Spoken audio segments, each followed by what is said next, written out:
Hi everyone, welcome back to my YouTube channel. And आज हम पढ़ने वाले हैं life cycle pattern in helminthes parasite. So ये सेकेंड वीडियो है। ऑलरेडी हमने फर्स्ट वीडियो देख लिया है जिसमें हमने क्लास ट्रिमेटोडा में जो पैरासाइट्स हैं उनके लाइफ साइकिल को डिस्कस किया था। इसमें हम क्लास सिस्टोडा जो कि प्लेटीहेल्मिन्थेस फाइलम से बिलोंग करते हैं, तो क्लास सिस्टोडा में जो ऑर्गेनिजम्स हैं, जो स्पीसीज हैं, उनके लाइफ साइकिल को हम डिस्कस करेंगे और वो जो डिजीज़ कॉज करते हैं वो डिस्कस करेंगे। सो लेट्स गेट स्टार्टेड। अगर आपने अभी तक फर्स्ट वीडियो नहीं देखा है तो पहले वो चेक कर ले, तब आपको ये पार्ट समझ आएगा, क्योंकि ये जो टॉपिक है ये बहुत बड़ा टॉपिक है और इसमें जो लाइफ साइकिल है ये मैं आपको ब्रीफ में प्रोवाइड कर रही हूँ। अदरवाइज़ ये अगर एक एक लाइफ साइकिल को हम डिटेल में डिस्कस करेंगे ना, तो एक लाइफ साइकिल पे बहुत बड़ी वीडियो बन जाएगी। तो इसलिए हम ये जो टॉपिक है उसके अकॉर्डिंग आपको मैं नोट्स प्रोवाइड कर रही हूँ। So let's get started now. Cestodiasis या सिस्टोडा जो क्लास है उससे जो डिजीज़ होता है उसको हम सिस्टोडाइसिस कहते हैं। और ये जो ऑर्गेनिजम्स हैं जो दो सिस्टोडाइसिस कॉज करते हैं, इसमें आपका टीनियासिस हो सकता है और इकाइनोकोआइसिस हो सकता है। सो बेसिकली जो टीनियासिस होता है ये टीनिया सोलियम जो होता है जिसे टेपवॉर्म कहते हैं। इसको द पॉक टैपवॉर्म या मील कहते हैं। द पॉक टैपवॉर्म भी कहते हैं इसको। और पॉक का मतलब होता है मीट, ओके। एंड इकाइनोकोकाइसिस या इकाइनोकोकासिस जो होता है ये जो इकाइनोकोकस ऑर्गेनिज्म होता है, स्पीसीज होता है, उससे कॉज होता है। तो caused by the larva of cestode worm, तो लार्वा जो होता है उससे कॉज होता है, जो ऑर्गेनिज्म है उसको इकाइनोकोकस कहते हैं। और ये जो डिजीज़ कॉज करता है इसको इकाइनोकोकोसिस कहते हैं। और ये जो टीनिया सोलियम होता है ये कॉज करता है, इसको टीनियासिस कहते हैं। तो चलिए एक एक करके हम टीनिया सोलियम पहले जो हमारा इम्पॉर्टेंट है वो डिस्कस करेंगे, जो आपके एग्ज़ाम में आता है, life cycle of Taenia solium. Okay, Taenia solium के बारे में हम डिस्कस करेंगे। ओके चलिए स्टार्ट करते हैं। The life cycle is completed into two host, और ये डाइजेनेटिक होते हैं। डाइजेनेटिक का मतलब होता है कि इनका लाइफ साइकिल टू होस्ट में कंप्लीट होता है। नेक्स्ट इज डेफिनिट होस्ट जो होता है इसमें ह्यूमन होता है, जिसे हम प्राइमरी होस्ट भी कहते हैं। सेकेंड जो होता है इंटरमीडिएट होस्ट होता है, जिसको हम सेकेंडरी होस्ट कहते हैं। और ये जो होस्ट होता है ये पिग हो सकता है, और सम केसेस में क्या होता है डॉग, मंकी एंड सिप भी हो सकता है। तो स्पेशली हम पिग के बारे में पढ़ेंगे और मैन के बारे में पढ़ेंगे। तो अगर ये लाइफ साइकिल आपको मैं दिखाऊं थोड़ा सा इस तरीके से दिखेगा, आप ये डायग्राम भी बना देंगे ना तो आपको नंबर मिल जाएगा, आसानी से समझने के लिए होता है ये। तो लाइफ साइकिल यहाँ से अगर हम स्टार्ट देखते हैं तो ये देखिए, पहले तो आप पढ़ लेंगे इसको तब जानेंगे। तो ह्यूमन इंटेस्टाइन में ये इनका हैबिटेट है, वहाँ पे रहते हैं। और जो इवेजिनेटेड स्कोलेक्स होता है ये टीनिया सोलियम का बॉडी पार्ट होता है। तो जो डिवाइडेड होता है स्कोलेक्स, नेक, और यहाँ पे आपका स्ट्रोबिला होता है। और ये प्रोग्लॉटिस इसी के अंदर आता है, इसी में इसका पार्ट है। और ग्रेविड प्रोग्लॉटिस होता है इसमें। तो ये स्कोलेक्स जो होता है ना, स्कोलेक्स का जो माउथ का रीजन होता है वो इंटेस्टाइन की वॉल से अटैच होता है, सॉरी इन्वेजिनेट होता है। Scolex attach to intestine wall, intestine से अटैच होता है। ओके, तो ये जो होता है यहाँ से देखिए ये स्ट्रक्चर इसका है। अगर हम मेच्योर कहें इंटेस्टाइन में इस तरीके से स्ट्रक्चर होता है टीनिया का। तो टीनिया में स्कोलेक्स हो गया, नेक रीजन हो गया, इमेच्योर प्रोग्लॉटिस होते हैं। प्रोग्लॉटिस 3 टाइप्स का यहाँ पे है। स्ट्रोबिला, ये रीजन स्ट्रोबिला होता है। और यहाँ पे मेच्योर प्रोग्लॉटिस होते हैं, जो कि रिप्रोडक्टिव ऑर्गन की तरह काम करते हैं। एंड इसमें जो क्योंकि जो टीनिया सोलियम होते हैं ये मोस्टली जो स्पीसीज़ है वो हर्मेफ्रोडाइट होता है। और ये जो नीचे का रीजन ये राइप होता है, ये ग्रेविड प्रोग्लॉटिड होता है। क्योंकि आपको ग्रेविड का नाम सुनने को मिलेगा तो आप ये समझ लीजिएगा कि ये जो रीजन होता है वो प्रोग्लॉटिड होता है, ग्रेविड होता है, मतलब राइप होता है, मेच्योर हो जाता है। All male and female reproductive organs are degenerated, यहीं से डिजेनरेट होते हैं। एंड हाईली ब्रांच्ड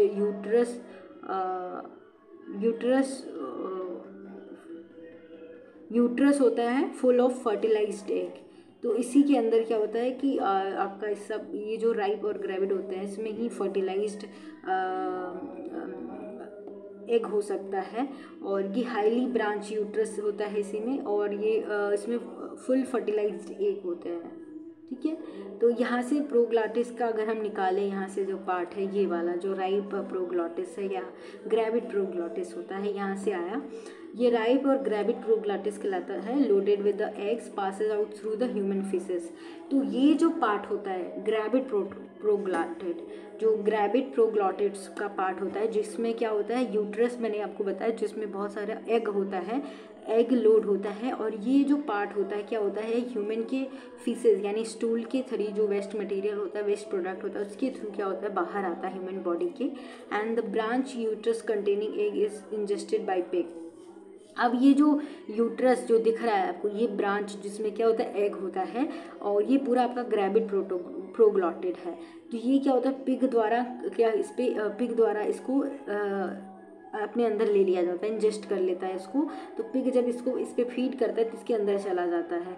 तो यहाँ पे जो क्या होता है स्ट्रक्चर जो होता है ये देखते हैं। अब ये जो प्रोसेस यहाँ तक हो रही है ना, ये पिग के अंदर होगी, सेकेंडरी होस्ट में होता है। ठीक है, ये पिग के अंदर होता है। तो देखिए अब यहाँ पे पिग के इंटेस्टाइन में क्या क्या चेंजेस होता है, एग कैसे होता है, एग यंग ऑन्कोस्फीयर और इंसिस्टेड हेक्साकेंथ लार्वा बनता है पिग के इंटेस्टाइन में, सेकेंडरी होस्ट में ये प्रोसेस हो रहा है। उसके बाद सेकेंडरी होस्ट में और क्या होता है, ये जो इंसिस्टेड हेक्साकेंथ लार्वा है ये फ्री ऑन्कोस्फीयर में कन्वर्ट हो जाता है इन ब्लड सर्कुलेशन, और इसको हम फ्री हेक्साकेंथ कहते हैं, हेक्साकेंथ लार्वा हो जाता है जिसमें हुक डेवलप हो जाता है। ठीक है, अब ये इंसिस्टेड नहीं रहता है। ठीक है, यहाँ पे हुक आगे की प्रोसेस में क्या होता है, जो हुक होता है वो लॉस हो जाता है, हुक का वो इसकी बॉडी से हट जाता है। देन यहाँ पे क्या होता है, यहाँ पे ब्लैडर वॉर्म बनता है जिसे सिस्टी सर्काई या सिस्टी सर्कस लार्वा कहते हैं। ये बहुत इंपॉर्टेंट एग्जाम में पूछा जाता है। ये सारी चीज़ें जो सेकेंडरी होस्ट है ना पिग है उसके अंदर हो रहा है। तो इसे ही हम मीजली पॉक कहते हैं, जिसे हम जो मीट होता है इसी को मीजली पॉक कहते हैं, क्योंकि मीजली पॉक का मतलब होता है कि ये सिस्टी सर्कस लार्वा ये पिग के बॉडी जो बॉडी है उसके अंदर जो मीट है उसमें मिल जाता है। इसको ही मीजली पाक कहते हैं। मीजली पाक जो हम मीट वगैरह खाते हैं ना उसमें ये मिला होता है। तो मीट मतलब मांस ही होता है, तो उसमें ये मिला होता है, इसी को मीजली पाक करते हैं जो लोग खाते हैं। तो ये सिस्टिक सर्विक्स लार्वा या ब्लैडर वॉर्म के में कन्वर्ट हो जाता है, जो कि एक लार्वा है, और ये आपको होस्ट ब्लड प्लाज्मा दिखा रहा है। ठीक है, अब ये जो मिजली पॉक है इसको ही क्या करता है, इंसान जानवरों को मार के खाता है। तो इसको खाता है तो ये सिस्टी सर्कस लार्वा यहाँ से इनके अंदर जाएगा, ह्यूमन के अंदर। ये जो एक्टिविटी हो रही है प्राइमरी होस्ट में हो रही है, यानी ह्यूमन में हो रही है, मैन में। ठीक है, ठीक है। अब ये जो आपको दिखाया मैंने फिशेस से शुरू हो रहा है, यहाँ से आप समझेंगे तो फिर ये स्टेजेस आपको समझ आएगी। तो अब क्या है कि ये जो सिस्टी सर्कस है, सिस्टी सर्कस को जिसे हम ब्लैडर वॉर्म भी कहते हैं, ये जो प्राइमरी होस्ट है इसके अंदर जाता है। जब जाता है उससे पहले इसमें क्या होता है, इन्वेजिनेशन होता है, और ये प्रो स्कॉलेक्स बनाता है, इसमें सकर डेवलप हो जाता है, और उसके बाद से आगे भी डेवलपमेंट होती रहती है। ये इसमें इवेजिनेटेड स्कॉलेक्स भी डेवलप होता है, जिस तरीके से स्ट्रक्चर यहाँ दिख रहा है ये डेवलप हो जाता है। और इस ह्यूमन की बॉडी के अंदर, ठीक है, ह्यूमन की बॉडी के अंदर ये प्रोसेस हो रहा है। तो धीरे धीरे क्या होता है, ये मेच्योर टीनिया में कन्वर्ट हो जाता है, और ये वेजिनेटेड स्कॉलेस जो होता है ये जाके अटैच हो जाता है कहाँ पे, जो वॉल होती है ना इंटेस्टाइन की, ह्यूमन की, उससे अटैच हो जाता है। तो ये आपका एक मेच्योर यहाँ पे टीनिया बन जाता है इंटेस्टाइन के अंदर। ये जो इंटेस्टाइन के अंदर है ये पूरा मेच्योर बन जाता है, जो आपको मैंने ये पार्ट्स बता दिए, इसका स्कॉलेक्स, नेक, इमेच्योर, प्रोग्लाटिस, ग्रेविड जो कि रिलीज़ होता है फीसेस या स्टूल के थ्रू, फिर से ये प्रोसेस ऐसे रन करता है। तो आई होप आपको ये प्रोसेस क्लियर हो गया होगा। तो आपको आगे जो मैं बताऊंगी यही लिखी हुई चीज़ें आपको समझ आ जाएगी। ठीक है, listen. Gravid proglottis at the posterior end of the strobila detach and pass out with the host feces, यानी स्टूल्स के थ्रू, वेस्ट प्रोडक्ट के थ्रू ये ह्यूमन बॉडी के जो बॉडी है उसके बाहर आ जाता है, इंटेस्टाइन के बाहर आ जाता है ग्रेविड प्रोग्लॉटिस, जो कि मेच्योर होता है। इसमें यूट्रस होता है और वो उसमें बहुत ज़्यादा एग जो होता है वो लोड होता है। Proglottid degenerate and setting free to the oncosphere, और प्रोग्लॉटिस डिजनरेट हो जाता है, जो उसकी प्रोग्लॉटिस डिजनरेट हो जाता है, और जो यूट्रस होता है जिसमें बहुत सारा एग होता है, वो कौन फीड करता है, सेकेंडरी होस्ट क्या कर देता है, उसको फीड करता है उनको स्फीयर पे, और या जिसे हम हेक्साकैंथ कहने लगते हैं, हेक्साकैंथ लार्वा में कन्वर्ट हो जाता है। On the reaching to the stomach of the secondary host, यानी पिग के बॉडी के स्टमक में जाते ही जो ऑन्कोस्फेयर है उसमें क्या होता है, लॉस होता है किसका, बेसमेंट मेम्ब्रेन का, bye the action of acidic juices. Acidic juices से उसमें ये देखिए बहुत सारा इसमें लेयर है, मेम्ब्रेन है, इन सब का लॉस होता है। इसके बाद आपको ये हेक्सागन में आपको फ्री ऑन्कोस्फेयर प्राप्त होगा, यहाँ पे फ्री हेक्सागन प्राप्त होगा। तो ये मेम्ब्रेन क्या होता है एसिडिक जूसेस के एक्शन से क्या होता है, ये मेम्ब्रेन हट जाती है। नेक्स्ट क्या होता है, the hexacanth then passes into the small intestine where the hexacanth membranes are also lost by the action of alkaline juices के थ्रू ये सारे मेम्ब्रेन हट जाते हैं स्मॉल इंटेस्टाइन में।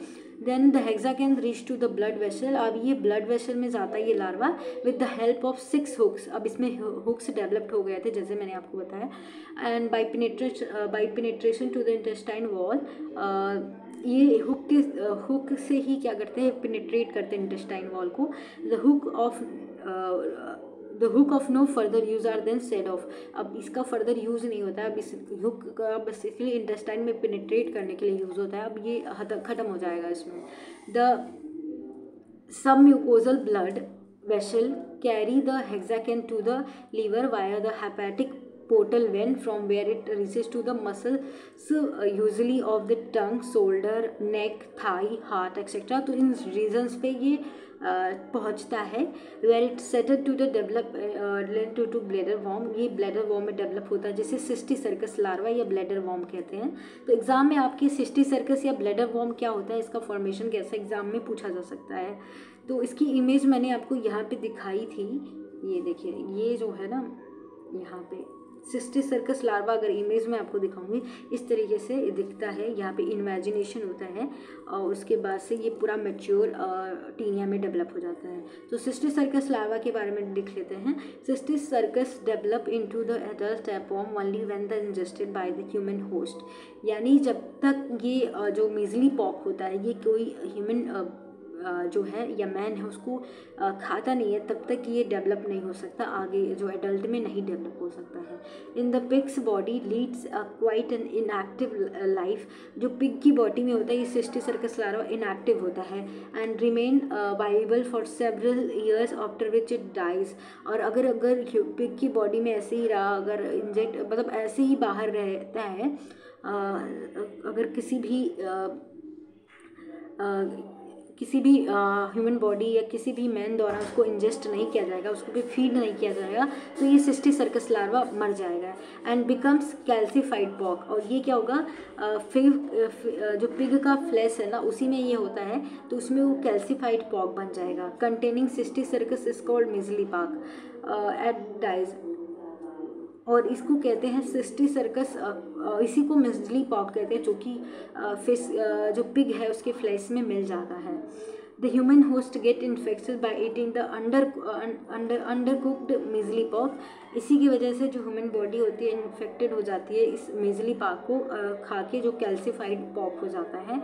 The cysticercus becomes active on reaching the small intestines, और ये जैसे ह्यूमन बॉडी के अंदर जाता है स्मॉल इंटेस्टाइन में ये एक्टिव हो जाता है, और ये प्रोसेस ही टेनियासिस कहलाती है, और इसको हम सिस्टी सर्कोसिस भी कहते हैं।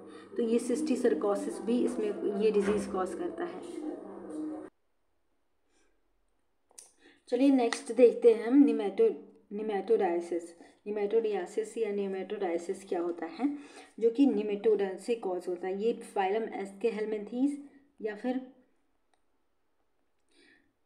निमेटोड्स, जो निमेटोडा में जो ऑर्गेनिज्म आते हैं, स्पीसीज आते हैं, उनके बारे में है ये। अब फाइलम प्लेटीहेलमिंथीज आपका ख़त्म होता हुआ है, अब यहाँ से हम निमेटोड्स के बारे में डिस्कस करेंगे। तो इसमें हम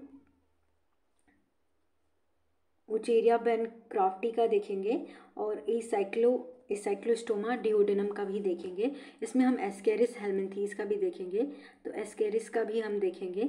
तो ये एक और वीडियो हो जाएगा जो कि सेकेंड वीडियो और थर्ड वीडियो होगा, जिसमें हम वुचेरिया वैनक्राफ्टी का देखेंगे और एस्केरिस का हम पढ़ेंगे, ठीक है।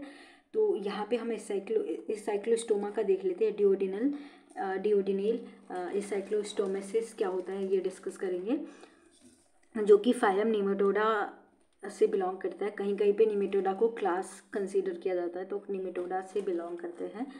तो ये एस्केहेलमिन्थीस का हम डिस्कस कर रहे हैं। तो ए साइक्लोस्टोमेसिस क्या होता है, जो ए साइक्लोस्टोमा जो स्पीसीज होता है उससे जो डिजीज़ कॉज होता है उसको हम ए साइक्लोस्टोमेसिस कहते हैं।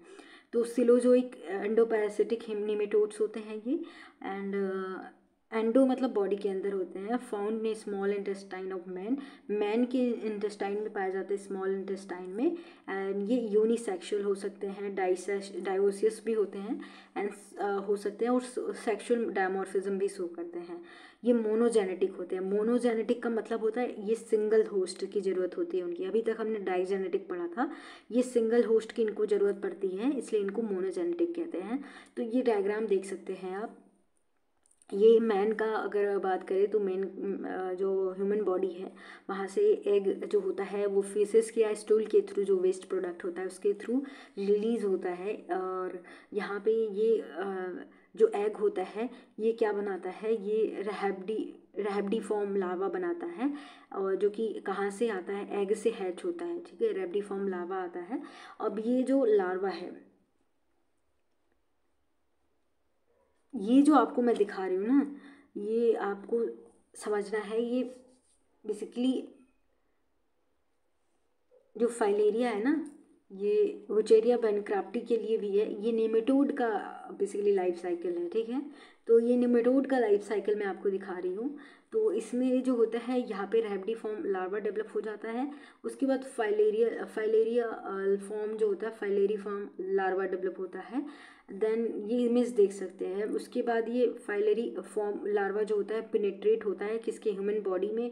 जो ये रीजन होता है पैरों से जाता है, स्किन को पिनेट्रेट करता है, और फिर ये धीरे धीरे करके ह्यूमन इंटेस्टाइन में चला जाता है। जो एडल्ट होते हैं, एडल्ट के स्मॉल इंटेस्टाइन में चला जाता है, वहाँ पे ये डेवलप हो जाता है एडल्ट में।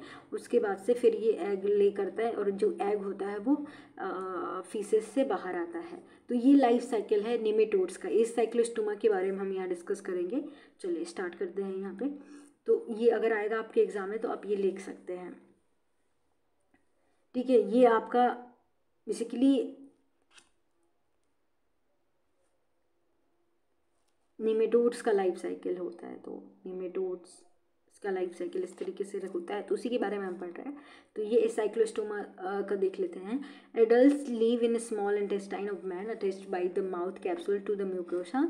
तो ये स्मॉल इंटेस्टाइन में रहते हैं, ये मोनोजेनेटिक होते हैं।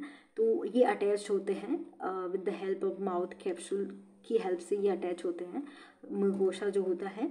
और एग पास होता है इन द फीसेस, मैच्योर हो जाता है rapidly, and hatch and produce the first stage जो होता है लार्वा का, रैबिडिफॉर्म लार्वा में कन्वर्ट हो जाता है। और एग जो होता है यहाँ से इंटेस्टाइन के थ्रू जो मैच्योर हो जाता है तो फीसेस के थ्रू ह्यूमन बॉडी से बाहर आता है। उसके बाद ये हैच आउट होता है रैबिडिफॉर्म लार्वा में।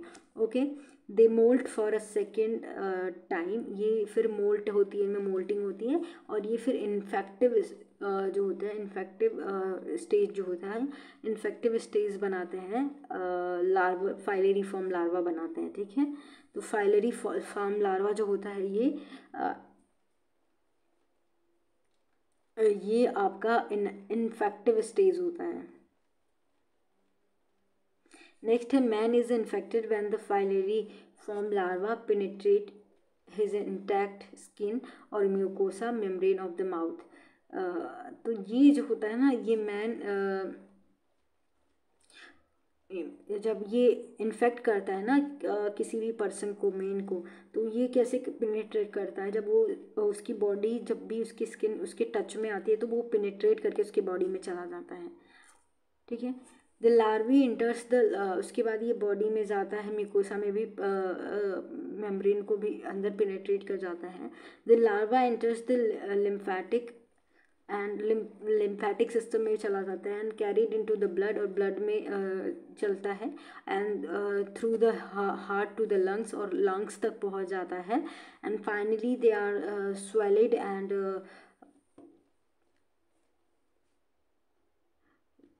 Passes down to the intestine, and धीरे धीरे करके वो जो उसका मेन हैबिटाट होता है वहाँ चला जाता है इंटेस्टाइन में। The larvae undergo third molt, इसमें थर्ड मोल्टिंग होती है। The egg laying females are develop 5 to 6 week after infection, जो एग लेग फीमेल होती हैं वो डेवलप हो जाती हैं जब किसी भी पर्सन को इन्फेक्शन होता है उसके 6 या 5 हफ्ते के बाद ही, ठीक है। तो उसके बाद एग ले करती हैं, उसके बाद ये एग जो होता है फीसेस के थ्रू बाहर आता है, फिर ये प्रोसेस इस तरीके से रन करता है। तो ये आसान है लाइफ साइकिल, आप देख सकते हैं, ठीक है। अब नेक्स्ट जो हम डिस्कस करेंगे एस्केरिस लम्ब्रिक्वाइड्स का डिस्कस करेंगे, और उसके बाद विचेरिया ब्रैनक्राफ्टी का डिस्कस करेंगे। तो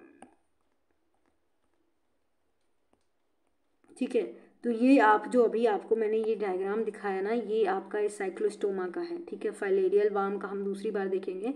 तो ये ए साइक्लोस्टोमा का है, ठीक है, नोट कर लीजिएगा। ए साइक्लोस्टोमा, ए साइक्लोस्टोमा जो है अभी हमने पढ़ा था ना उसका है ये, क्लियर। ये साइक्लोस्टोमा जो हम यहाँ पे देख रहे हैं इसका ये डायग्राम है। तो नेक्स्ट वीडियो में आपको जैसा कि ये नोट्स दिख रहा है, तो ये एस्केरिस लम्ब्रिक्वाइड्स और हम इसका पढ़ेंगे फाइलेरियल वार्म जो उचेरिया ब्रैनक्राफ्टी होता है।